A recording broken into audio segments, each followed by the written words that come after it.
Assalamualaikum warahmatullahi wabarakatuh. Jumpa lagi dengan saya ya di channel Kehidupan Desa. Jadi buat teman-teman yang sudah subscribe, kalian yang memang ingin ulasan seputaran tentang perluasan menanam supaya nanti dapat mencapai hasil panen yang baik, plus sekaligus supaya menemukan inspirasi-inspirasi yang mungkin barangkali jarang ditemukan di luaran sana, kita bisa berbincang-bincang di sini, dan itu artinya kalian sudah mensubscribe di channel yang tepat. Nah, kali ini saya mau mengulas ini bagaimana cara menanam kacang panjang di media galon. Nah, seperti ini ya. Saya akan ulas semuanya sesuai dengan pengetahuan saya.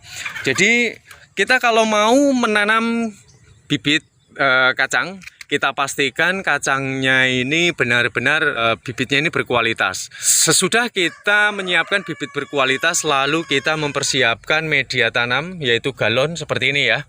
Jadi rahasianya galon ini supaya bisa berfungsi dengan baik. Pondasi utamanya adalah kita harus memperhitungkan sirkulasi udara terlebih dahulu, dan keluar masuknya ketika turun hujan, air ini sebaiknya untuk tidak menggenang di permukaan atas seperti ini karena dapat mengakibatkan faktor pembusukan. Nah, sekarang ini teramat sangat penting. Jadi rahasia daripada semuanya ini berpicu dari pelubangan tersebut, sirkulasi. Jadi gini teman-teman, cara melubanginya itu saya anjurkan ya. Ini sekitar, ini berapa ini ya, kalian bisa punya ini sendiri ya. Mungkin kalau dengan jari saya ini kalian bisa, karena saya ini juga hanya pakai feeling. Terus kemudian untuk bagian bawah sebaiknya kalian lubangi juga ya. Ini lubang paling bawah nih teman-teman. Ini kurang lebih sekitar 7 hingga 10 cm, dengan tujuan nanti ketika turun hujan atau kita nyiramin, airnya itu tidak semuanya bablas keluar. Jadi masih ada yang tertampung di bagian paling bawah. Jadi jangan terlalu ke atas airnya, karena nanti kalau genangannya terlalu ke atas, saya pastikan maka akarnya ini lama kelamaan akan membusuk. Nah teman-teman yang mau berbudidaya kacang panjang, berapa usia kacang panjang yang ideal kita bisa panen? Nah, umumnya yang sudah dilakukan adalah dari 40 hingga 50 hari lamanya, atau setara dengan 1,5 bulan ya teman-teman ya. Nah, istimewanya dengan galon ini kalian tidak hanya bisa berbudidaya menanam kacang, kalian bisa menanam beragam jenis tanaman. Seperti ini juga saya menanam buncis ya, dengan menggunakan karung dengan teknik yang sama. Terus kemudian saya juga menanam, lihat ada pare, saya menanam juga timun, menanam gambas, menanam kangkung. Terus kesuburannya juga ini saya menanam terong ya. Ini apa ini? Hama atau bukan? Yuk kita lihat ya. Oh, ternyata bukan. Ada kotoran burung dijatuhkan dari atas. Karena ya setahu saya dengan teknik menanam seperti ini ada keuntungan-keuntungan tersendiri. Media tanam seperti ini ya. Karena untuk membuat media tanam kita harus mempersiapkan pupuk kompos organik sebagai media tanamnya, supaya nanti pertumbuhan akarnya ini akan mudah untuk berkembang sehingga nanti kesuburan dapat tercipta. Nah, lalu saya akan membahas kandungan apa saja yang berada di media tanam ini. Jadi teman-teman boleh setuju boleh enggak ya. Jadi saya takarannya ini adalah 3 ember ya, tanah normal. Terus kemudian ada 1 ember ini sekam yang sudah bakaran itu. Nih ya, makanya warnanya dia menghitam seperti ini ya, sekam bakaran. Terus kemudian saya gunakan kotoran ternak.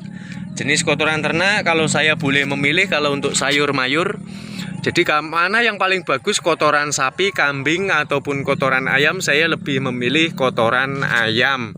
Karena dari mereka, si para peneliti, ini kandungan NPK-nya ini cukup tinggi. Jadi nitrogen ya, terus kemudian fosfor dan kalium. Nah teman-teman kalau belum tahu apa itu NPK ya, nah kemudian teman-teman juga bisa mencampurkan dengan menggunakan abu limbah rumah tangga. Nah, kalau sekam bakarnya nggak ada ya. Dan kemudian takarannya itu adalah 3 tanah 1 pupuk-pupuk yang lainnya. Maksudnya itu umpamanya tanahnya 3, sekamnya itu 1 ember, juga pupuk yang lain itu 1 ember. Nah, seperti itu. Ini hanya 3-4 macam saja dan sudah dapat memenuhi segala kebutuhannya dari akar hingga pucuk daun. Dan bahkan tingkat kesuburan untuk jagung sendiri teman-teman juga lihat ya, sampai pucuk-pucuknya seperti ini, daunnya teramat sangat subur. Jadi kalian sudah jangan ragu lagi. Saya akan mengulas juga mengenai masalah pemotongan tadi, saya lupa ya. Jadi kalau galon sebaiknya kalian sisakan di atasnya seperti ini ya, jangan dipotong lalu dibuang. Ini bertujuan supaya nanti ketika tanaman kita kering, kita bisa langsung menyiramnya. Jadi ini bisa kita jadikan untuk cadangan penyiraman, atau mungkin ketika turun hujan. Jadi potongan ini akan teramat sangat menguntungkan kita, karena ini akan mempermudah kita dalam penyiraman, juga akan menekan biaya pengeluaran untuk penyiraman. Nah, seperti itu ya, akan sangat terbantu. Dan ini cukup lumayan loh teman-teman, tuh ya, cukup lumayan airnya ini. Nah, seperti ini saya rasa nih kalian juga setuju lah ya.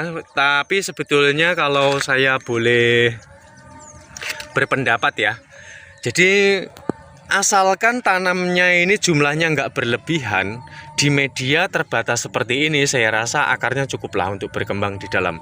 Saya rasa bisalah dia tumbuh secara maksimal ya. Yang penting kita menanam jangan melebihi dari kapasitasnya. Kemudian untuk kangkung ya, kangkung ini ada keuntungan tersendiri.